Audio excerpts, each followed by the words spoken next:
ओम दुर्गायै नमः। दुर्गा सप्तशती का तीसरा अध्याय पढ़ने और सुनने से मिलती है माँ का आशीर्वाद।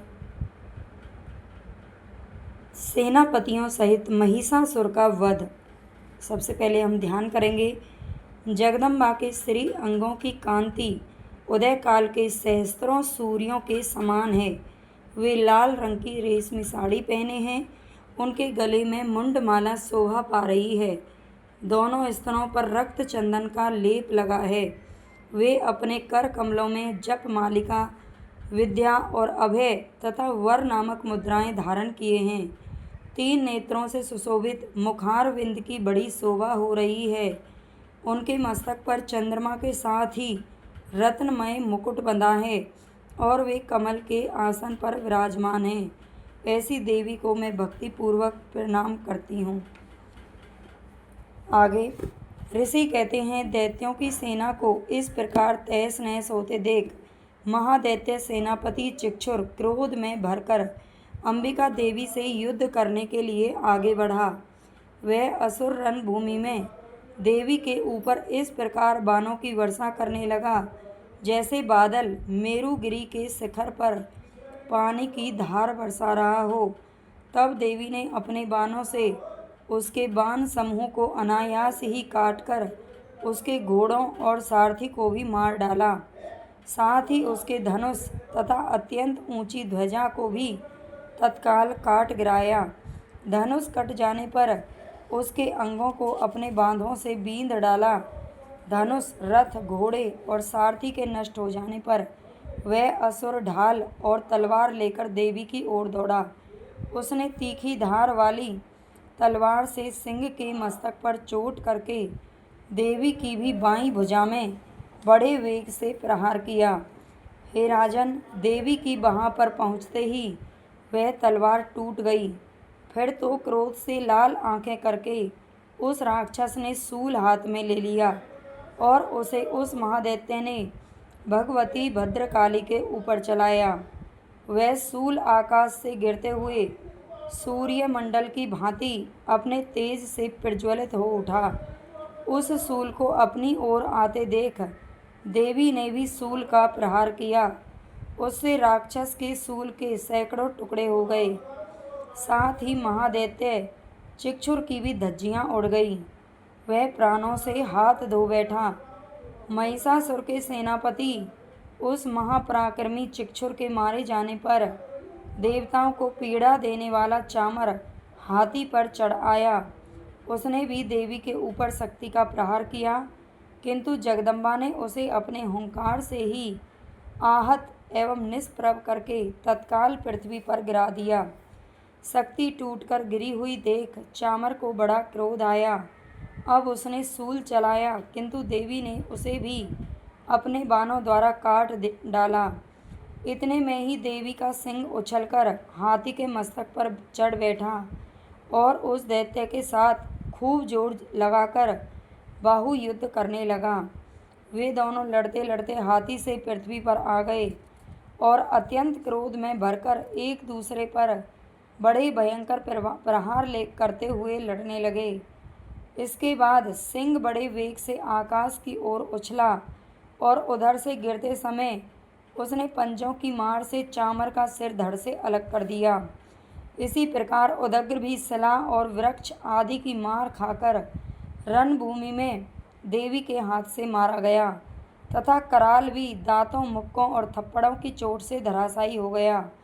क्रोध में भरी हुई देवी ने गदा की चोट से उद्धत का कचूमर निकाल दिया, बिंदीपाल से वासकल को तथा बाणों से ताम्र और अंधक को मौत के घाट उतार दिया। 3 नेत्रों वाली परमेश्वरी ने त्रिशूल से उग्रास्य, उग्रवीर्य तथा महाहनु नामक दैत्य को मार डाला। तलवार की चोट से विड़ाल के मस्तक को धड़ से काट गिराया। दुर्धर और दुर्मुख इन दोनों को भी अपने बाणों से यमलोक भेज दिया। इस प्रकार अपनी सेना का संहार होते देख महिषासुर ने भैंसे का रूप धारण करके देवी के गणों को त्रास देना आरंभ किया। किन्हीं को थुथुन से, किन्हीं के ऊपर खुरों का प्रहार करके किसी किसी को पूंछ से चोट पहुंचाकर, कुछ को सींगों से विदीर्ण करके, कुछ गणों को वेग से सिंहनाद से, कुछ को चक्कर देकर और कितनों को निश्वास वायु के झोंके से धराशायी कर दिया। इस प्रकार गणों की सेना को गिराकर वह असुर महादेवी के सिंह को मारने के लिए झपटा। इससे जगदम्बा को बड़ा क्रोध आया। उधर महापराक्रमी महिषासुर भी क्रोध में भरकर धरती को खुरों से खोदने लगा तथा अपने सींगों से ऊंचे ऊंचे पर्वतों को उठाकर फेंकने और गरजने लगा। उसके वेग से चक्कर देने के कारण पृथ्वी क्षुब्ध होकर फटने लगी। उसकी पूंछ से टकराकर समुद्र सब ओर से धरती को डुबोने लगा।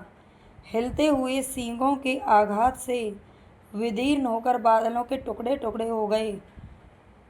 उसके श्वास की प्रचंड वायु के वेग से उड़े हुए सैकड़ों पर्वत आकाश से गिरने लगे। इस प्रकार क्रोध में भरे हुए उस महादैत्य को अपनी ओर आते देख चंडिका ने उसका वध करने के लिए महान क्रोध किया। उन्होंने पास फेंककर उस महान असुर को बांध लिया। उस महासंग्राम में बंध जाने पर उसने भैंसे का रूप त्याग दिया और वह सिंह के रूप में प्रकट हो गया। उस अवस्था में जगदम्बा ज्यों ही उसका मस्तक काटने के लिए उद्यत हुई, त्यों ही वह खड्गधारी पुरुष के रूप में दिखाई देने लगा। तब देवी ने तुरंत ही बाणों की वर्षा करके ढाल और तलवार के साथ उस पुरुष को भी बींध डाला। इतने में ही वह गजराज के रूप में आ गया तथा अपनी सूंड से देवी के विशाल सिंह को खींचने और गर्जने लगा। खींचते समय देवी ने तलवार से उसकी सूंड काट डाली। तब उस महादैत्य ने पुनः भैंसे का शरीर धारण कर लिया और पहले की ही भांति चराचर प्राणियों सहित तीनों लोकों को व्याकुल करने लगा।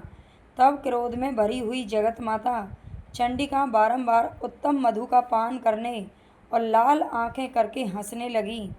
उधर वह बल और पराक्रम के मद से उन्मत्त हुआ राक्षस गर्जने लगा और अपनी सींगों से चंडी के ऊपर पर्वतों को फेंकने लगा। उस समय देवी अपने बाणों के समूहों से उसके फेंके हुए पर्वतों को चूर्ण करती हुई बोली। बोलते समय उनका मुख मधु के मद से लाल हो रहा था और वाणी लड़खड़ा रही थी। देवी ने कहा, ओ मूढ़, मैं जब तक मधु पीती हूँ तब तक तू क्षण भर के लिए खूब गर्ज ले। मेरे हाथ से यहीं तेरी मृत्यु निश्चित है। शीघ्र ही देवता भी गर्जना करेंगे। ऋषि कहते हैं, यों कहकर देवी उछली और उस महादैत्य के ऊपर चढ़ गई। फिर अपने पैर से उसे दबाकर उन्होंने शूल से उसके कंठ में आघात किया। उनके पैर से दबा होने पर भी महिषासुर अपने मुख से अभी आधे शरीर से ही वह बाहर निकलने पाया था कि देवी ने अपने प्रभाव से उसे रोक लिया। आधा निकला होने पर भी वह महादैत्य देवी से युद्ध करने लगा। तब देवी ने बहुत बड़ी तलवार से उसका मस्तक काट गिराया। फिर तो हाहाकार करती हुई दैत्यों की सेना भाग गई और संपूर्ण देवता अत्यंत प्रसन्न हो गए। देवताओं ने भी दिव्य महर्षियों के साथ दुर्गा देवी का स्तवन किया। गंधर्व राज गाने लगे और अप्सराएं नृत्य करने लगी। इस प्रकार श्री मार्कंडेय पुराण में सावर्णिक मनवंतर की कथा के अंतर्गत तीसरा अध्याय महिषासुर वध नामक पूरा हुआ। सभी बहन भाई प्रतिदिन ये दुर्गा सप्तशती का पाठ मेरे साथ में कर सकते हैं और आपको इसे सुनने से ज़रूर लाभ मिलेगा। ये आजमाया हुआ है। आप बस विश्वास रखें, धैर्य रखें मैया पर, और मैया आपकी सभी मनोकामना पूर्ण करे। अगर आपको ये जानकारी, ये पाठ अच्छा लगा है और आपको कुछ भी लग रहा है कि हाँ हमें इस चैनल से कुछ फ़ायदा है, तो चैनल को सब्सक्राइब ज़रूर कर लेना, लाइक कर देना और शेयर ज़रूर कर देना।